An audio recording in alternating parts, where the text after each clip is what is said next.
Hey everybody, Ethan here. Today I'm going to talk about aminoglycoside antibiotics. And I want to start with an admission. I love science, but in college, I actually majored in history, and I love both a lot. And I know what you're thinking, Ethan. Oh my God, you are a nerd. But let's be honest, you knew that already. This is the guy who makes videos on aminoglycoside antibiotics in his free time. There was never any doubt about where I landed on the nerd spectrum.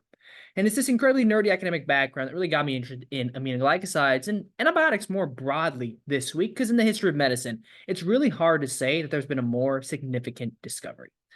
Going back to Osler and well before Osler, infections were known to be perhaps the main cause of mortality in medicine. We can see on this chart, the top causes of death in 1900, pneumonia, TB, diarrhea, enteritis, all infections that can be treated with antibiotics. And the difference from then and now is stark. Right? They don't even show up on this list. And it's not just changing the cause of death, total mortality drops as well. It's been estimated that antibiotics have contributed to help extending humans' lifespans by about 23 years, which is significant because, in fact, it's an entire lifespan of Ethan, yours truly.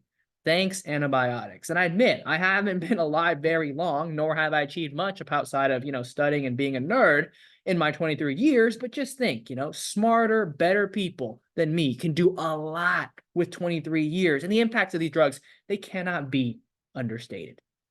Another note, too, it's not just antibiotics that are really, really important.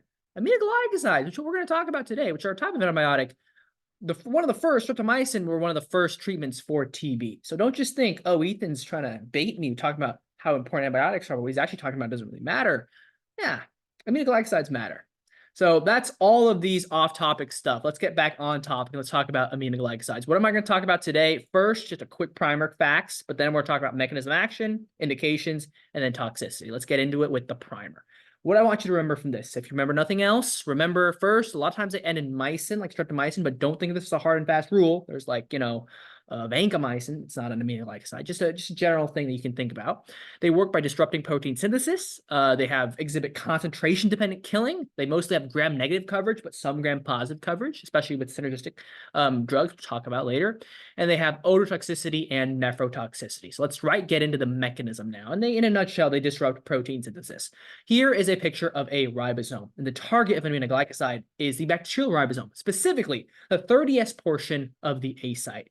Remember that bacterial ribosomes are 70S ribosomes consisting of a small 30S and a large 50S subunit. So I'd say this is completely unscientific, that the target of an aminoglycoside is somewhere around here.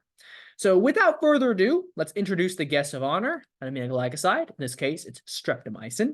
We can see where the name comes from in terms of aminoglycoside, right? You can see a lot of amino groups, a lot of amine groups, I should say. You can see a lot of carbohydrates or a lot of, that's where the glycoside thing comes from, right? So aminoglycoside, it makes a lot of sense. Scientists, they at least this name makes sense.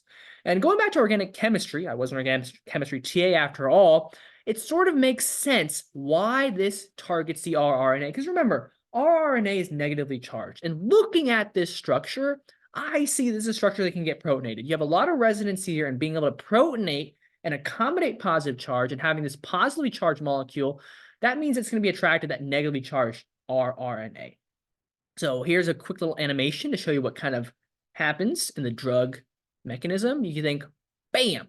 And to be clear, this was a horribly made animation. This is by no means accurate. The relative size of this drug to the ribosome is in no way accurate, but I think the animation serves an important point, and it's that it sort of illustrates the crude mechanism as to how this drug works. Because just think about this, right? When you stick this big honking thing on a finely tuned machine in the ribosome that's constantly moving, cranking up polypeptides, you're gonna mess the machine up. It doesn't take a genius to know that, right? It really does remind me of that bike fall meme, right? You got this wheel spinning, you put a stick inside, or a stick, in the spokes of the wheel, and it stops. That's no different, right? That's really no different than what's happening here. Well, it is obviously different, but the general principle, I think, stands. You're going to get a bout outcome. But for a more scientific, legit explanation, the binding of the aminoglycoside to the 30S subunit at the A site displaces bases of rRNA, which creates steric hindrance at the tRNA binding site and thereby creates misreading of the mRNA. So again, when you push that in, you're going to dislodge the RNA, the tRNA can't bind well, and it's going to misread the mRNA and affect the protein product you're creating in this ribosome. And this obviously messes up that product polypeptide and can actually even stall the ribosome before it even initiates translation. And you don't need to be a doctor to know that proteins are crucial to life. They're obviously crucial to bodybuilding, but they are just fundamental to life. If you are creating incorrect proteins, you're not creating the proteins you need to make, you're going to have a big problem if you are a bacteria, and this does spell doom for the bacteria. So that's the basics of the mechanism, and it really helps us inform the indications and toxicity of the drug. However, there's one more piece that's important to think about in the mechanism, and you kind of realize it if you think about what I've talked about so far. Remember, the ribosome's inside the cell, and we just assumed that streptomycin or aminoglycosides right there on the ribosome. You got to get inside the cell for this to work, and unlike a beta-lactam, which affects cell wall synthesis, aminoglycosides don't actually work unless you get them inside the bacteria to bind to the ribosome. So before any of the stuff I just told you about happens, the drug has to get inside first by binding to negatively charged parts of the membrane and then entering via an electron-mediated transporter. This reality explains the synergistic effect between beta-lactams and aminoglycosides. Let's think about this here.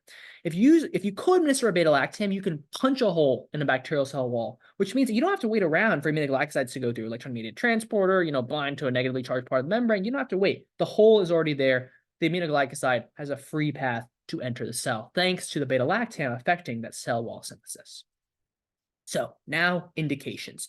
This comes straight from the Merck manual, and the Merck manual notes that it's really used against serious gram-negative bacillary infections. It lacks activity against anaerobes and most gram-positive bacteria, and you can use it against gram-positives, though, synergistically as well.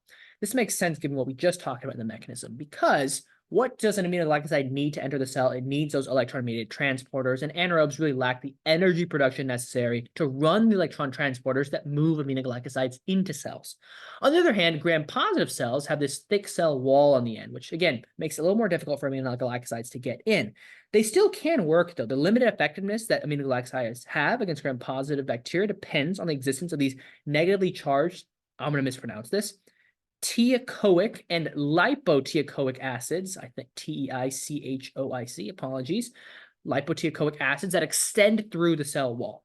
And again, it's just not as easy because of that cell wall. But again, if you think about it, this explains the synergistic effect of a beta-lactam, especially against a gram-positive bacteria, because if you can just, punch a hole in this cell wall, it's going to be easier for that aminoglycoside to get in. And comparatively, right, it's just not going to be as easy as it would be with a gram-negative. When you compare just aminoglycoside alone, gram-positive versus gram-negative, just from a mechanistic perspective, it makes sense why aminoglycosides are really more preferred against gram-negative bacteria. One note, too, on dosing and concentration-dependent killing. You dose these drugs once a day, and that's because it's based on concentration-dependent killing for aminoglycosides. Aminoglycosides have effectiveness by reaching a target concentration. It's not about having the amount of time above a specific concentration. It's about reaching that key peak concentration. And it really also, these aminoglycosides have a strong post-antibiotic effect, because even after serum concentrations of these aminoglycosides fall, they are binding so strongly to the ribosome that they can still exert an effect on cells even after serum concentrations plateau and fall to nothing. So lastly, toxicity. Generally, you don't have humongous systemic toxicity because then you're targeting the A site of a 30S small subunit, which only exists in bacteria, does not exist in our cell. Actually, just does not exist in our cells. It might exist in other cells. Don't take my word on that. Just know that eukaryotes have 40S and 60S subunits, so that target is not the same in eukaryote in our own cells. That reduces the chances of broad systemic toxicity. Also, our cells don't transport aminoglycosides well generally, except for the kidney and inner ear, which explains nephro and ototoxicity. So just to wrap up, what did we talk about today? What are the things I want you to remember? Aminoglycosides, a lot of times they end in mycin, like streptomycin, but this is not a hard and fast rule. They work by disrupting protein synthesis, by binding to ribosomes. They exhibit concentration-dependent killing. They're mostly gram-negative. Usually you have the gram-negative coverage with some gram-positive coverage, especially if you use it synergistic with the beta-lactam. And they do exhibit ototoxicity and nephrotoxicity. So thanks for listening, everybody. Hope this was at least a little bit helpful. Here are the references I consulted for this video. Wish you all the best. Take care. Have a good one. Bye-bye.